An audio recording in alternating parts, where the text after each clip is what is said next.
আসসালামু আলাইকুম, আমি engineer Syed Mohammad Mofazzal. Civil engineering 2.0 পক্ষ থেকে আপনাদের সকলকে আমি স্বাগত জানাচ্ছি। আশা করি আপনারা সকলেই ভালো আছেন। গত কয়েকদিন আগে আমি ফেসবুকে এবং ইউটিউবে আমি একটি বিষয় নিয়ে আলোচনা করেছি, সেটা হচ্ছে ইঞ্জিনিয়ারদের দিয়ে বিল্ডিংয়ের ডিজাইন করালে আপনার কি কি ধরনের সুযোগ সুবিধা পেতে পারেন এবং ইঞ্জিনিয়ারের পরামর্শ ছাড়া বিল্ডিং নির্মাণ করলে আপনার কি ধরনের ক্ষতি হতে পারে। তো আজকে আমরা যে বিষয়টি নিয়ে আলোচনা করব সেটা হচ্ছে, আপনারা দেখতে পাচ্ছেন সারা বাংলাদেশে একটা বড় ধরনের প্রাকৃতিক দুর্যোগ ঘূর্ণিঝড় রেমাল আঘাত হানছে এবং এটা উপকূলীয় অঞ্চলে ব্যাপক ক্ষয়ক্ষতি সাধন করেছে।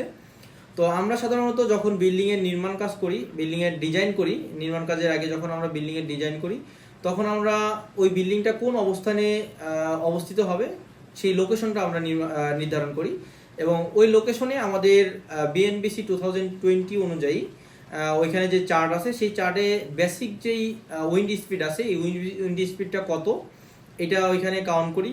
তারপর হচ্ছে আমাদের ওইখানে যে বিল্ডিংয়ের টাইপটা কি, কোন টাইপের বিল্ডিং, এই টাইপের উপরে ওইখানে আমাদের উইন্ড ফ্যাক্টর ওইখানে অ্যাড করা হয়। তারপর হচ্ছে এই উইন্ড ফ্যাক্টর, উইন্ড স্পিড এবং কোন দিক থেকে বিল্ডিংটার আমাদের উইন্ড আসবে এবং উইন্ডওয়ার্ড ডিরেকশন এবং লিওয়ার্ড ডিরেকশন এগুলো সিলেক্ট করি।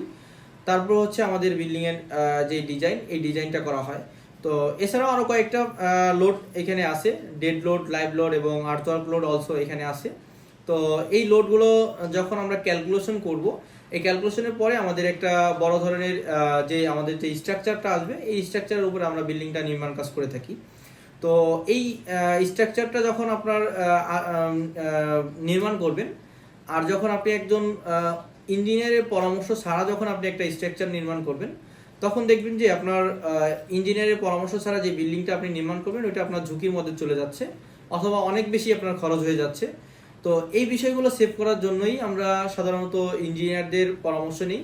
কারণ হচ্ছে ইঞ্জিনিয়াররা আপনার বিল্ডিংকে কিভাবে সেভ করা যাবে এবং বিল্ডিংটার কোন দিক থেকে বিল্ডিংয়ের গেট দিলে আপনার বাতাসের গতিতে আপনার বিল্ডিং হেলে যাবে না, অথবা কোন দিকে ফ্লেক্সিবল থাকবে আপনার বিল্ডিংটা, এই বিষয়গুলো আপনার ইঞ্জিনিয়ার পরামর্শ দিবে এবং এই বিষয়গুলোর জন্য আপনারা ইঞ্জিনিয়ারের পরামর্শ নিয়ে বিল্ডিং এর নির্মাণ কাজ করবেন এবং বিল্ডিং এর ডিজাইন করবেন। তো এতক্ষণ আমাদের সাথে থাকার জন্য অসংখ্য ধন্যবাদ। আসসালামু আলাইকুম।